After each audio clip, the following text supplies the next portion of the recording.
Hey friends, what's up? Ash here. Welcome back to Gents. Since we are living in the time of the fragrance flanker, and we have been for a while, to be fair, fragrance flankers are everywhere. Come to think of it, I've never worked on a fragrance flanker before. Maybe I should do that. Blue Ridge Intense Perfume Absolute Noir. Let's freaking go. Lately, it's been the Eau de Parfum and Parfum flanker, and also Elixir flanker party. But flankers come in all sorts and sizes. And in today's video, I'm gonna be going over 10 of the best fragrance flankers of all time, according to you guys.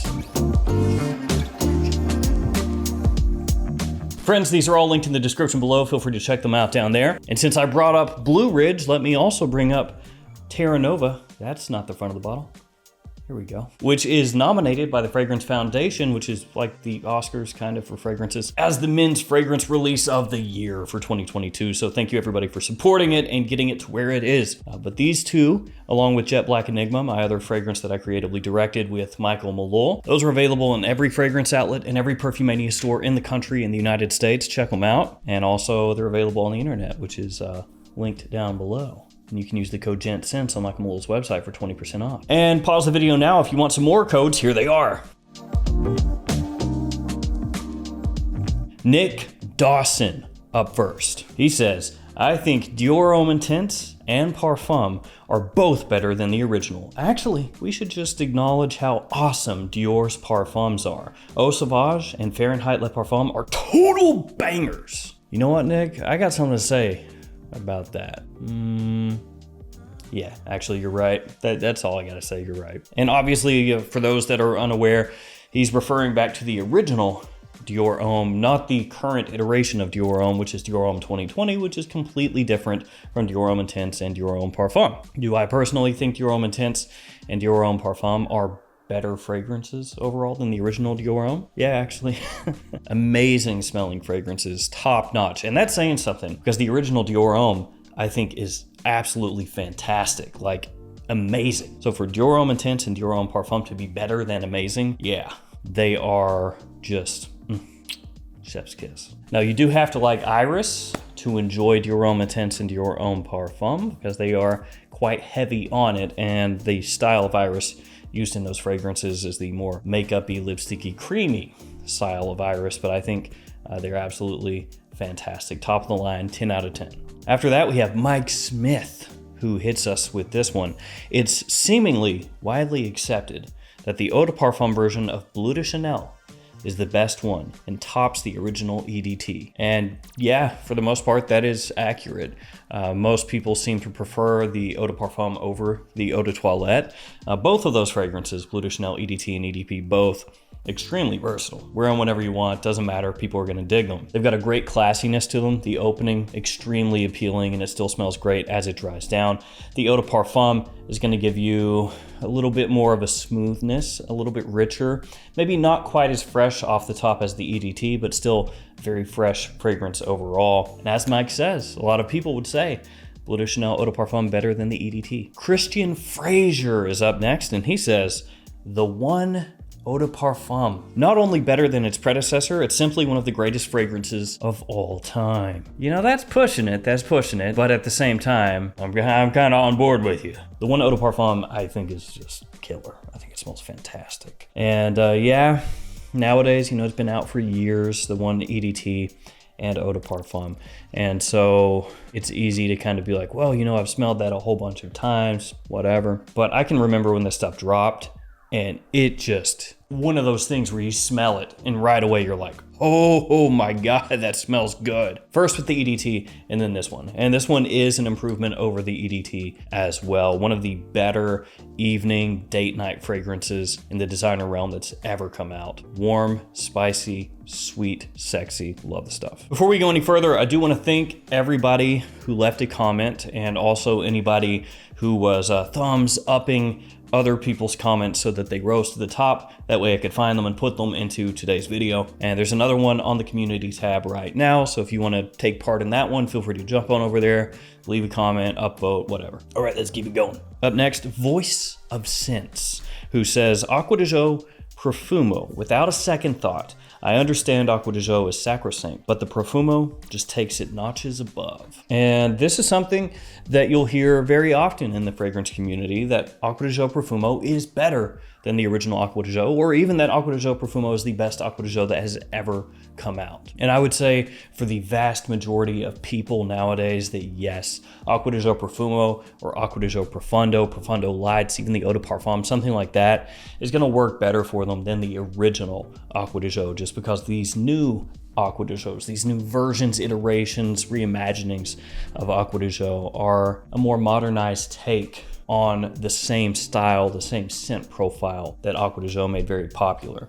And Profumo has the added benefit of giving you that little touch of incense, giving you a little more wearability when it's maybe cool outside and you wouldn't normally reach for an Aqua di Gio. Now, I did This Week in Fragrance recently, where I talked about the upcoming Aqua di Gio Parfum. If you're watching this in the future, let me know how it is. Looks like Profumo is going bye-bye and Parfum is going to take its place. So if you can find a bottle of Profumo for a not exorbitant price and you want it, I would scoop it up now. Up next, we got Zach Allen, who says, Guerlain L'Homme Ideal Eau de Parfum. The original was great, but the EDP is near perfect. Can't beat that cherry almond leather combination. Now you'll notice this is my new bottle of L'Homme Ideal Eau de Parfum. Prefer the old look, the old style, but I do have this one in. Was able to find it at a discounter for an okay price, so went ahead and got it because my original bottle of L'Homme Ideal Eau de Parfum is just about empty. And if there's any interest, I will compare this new bottle to my old bottle and do a video on it in the future and let you know, is there a big difference between the two? And if so, what is the difference? But yeah, L'Homme Ideal Eau de Parfum, this stuff rocks. Like you said, that cherry in there, just super appealing right away as soon as you spray it on. Smells awesome. And then combines with that almond that the entire line has, that little bit of leather as it dries down. Really great for spring, fall, and winter for me. And I would say on a personal level, yeah, the Eau de Parfum is better than the Eau de Toilette. Waylon Nelson is up next, who says, Dolce & Gabbana Italian Love. Forever was my favorite flanker of the line until I got a hold of Italian Love. Opening is not as in your face grapefruit, but still prominent. Overall,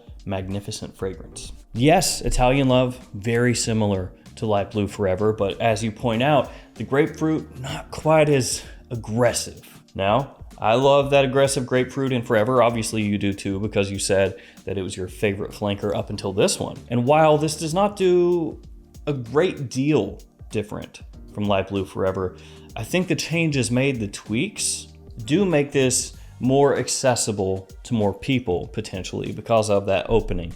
For some people, Light Blue Forever is just a bit too much, a bit too strong. Italian Love does rein it in a little bit, but it keeps that sort of naturalistic edge. So it still works really well at giving you a different kind of citrus opening compared to a lot of designers out there, but it's a little more wearable. Really nice fragrance.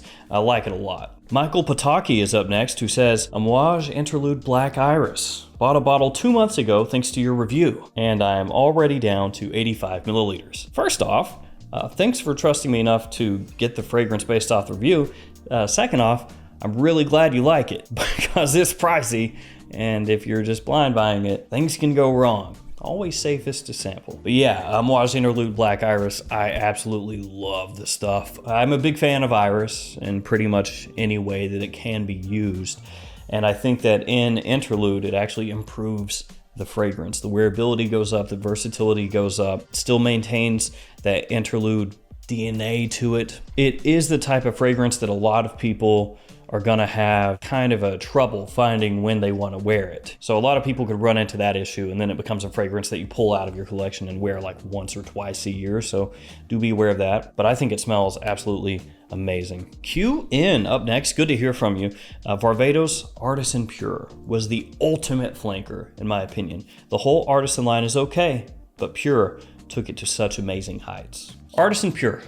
Good old John Varvatos. A lot of their fragrances very inexpensive from discounters, and this one no different. Oftentimes you can find this for quite a nice price at discounters, and I think it's an amazing buy when you can because it is a wonderful fragrance for spring and summertime. It's clean, it's fresh, it's citrusy, but not overpowering Like the citrus doesn't hit you like a chemical cleaner, I mean to say. It's actually got almost a white floral smoothness to it, the way that the citrus comes across. And this one, I would say, out of all the Varvatos fragrances, probably the biggest hype beast that the brand has had in the community anyways. It was very much beloved for a time there, and then it's almost like, you know, it became not as cool to talk about it.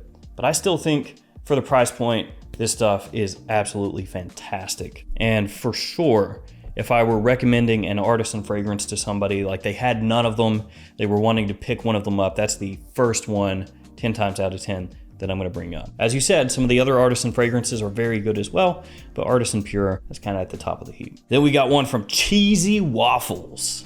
That's a good name. Definitely Jean Paul Gaultier, Le Male The Parfum. And this one came up a bunch, actually. It keeps the recognizable DNA from the original Le Male, but with a more modern, sensual, and sophisticated touch. That cardamom and iris is just pure bliss. And yes, you're on point. Everything you said is pretty much what I would say. Got a little bit of that original Le Male in there, modernized, made a little darker, better for evenings out than the original. The iris in there doesn't get pushed like right up directly into your face and stay there the whole time. It's just added to lift up the entire composition. It gives a great edge to the scent. And then a little warm, sexy sweet spice sprinkled in there too. Yeah, it's a winner. Last one from Tony Thompson, 1981. Eros Flame. I think it's better than the original. They're very similar, but something about it, maybe the cinnamon switching with the mint, makes it so much better. Eros Flame, making another appearance here. This is something that I find very interesting to an extent. Eros Flame gets brought up all the time when I ask you guys, what do you think is this or that? You know, when I ask you a fragrance related question and say, what fragrance do you think is the best answer to this question? Eros Flame gets brought up more than the original Eros, more than Eros Eau de Parfum, more than Eros Parfum. So it's like this one, when it first came out, it was kind of quickly written off, at least as far as the fragrance community goes. And I myself did too. When I first smelled it, I was like, nah, it's okay. But then as you're able to smell it more, it's that type of scent that just kind of grows on you and you want to wear it more often, and then you grow to really appreciate it. It is a really nice twist on the Eros DNA, and as you said, it's similar. I mean, you can definitely tell it's an Eros, but I do like the changes made to it. The Kinoto in there, really nice. It's got a little more freshness for me than the original. Not quite as heavy-handed with that sweetness, but it still has the Eros sweetness there, so you can still get that compliment factor. Right now, it kind of literally is the red-headed or red-bottled stepchild of the Eros line, because they have the Eau de Toilette, the Eau de Parfum, and the Parfum that are very obviously linked. And then you have the red-bottled Eros Flame just kind of out there on its own. Maybe this year Versace comes out with a new Eros flanker. Maybe it's something, you know, expanding upon Eros in a way that makes this not stick out as much, but I guess we'll see. And there we go. The 10 best fragrance flankers according to you. Of course, there were many other answers to that question. Maybe we'll cover some more in a future video. Thank you guys for hanging with me. Stay safe out there. I'll see you tomorrow with another fragrance video. See you guys later.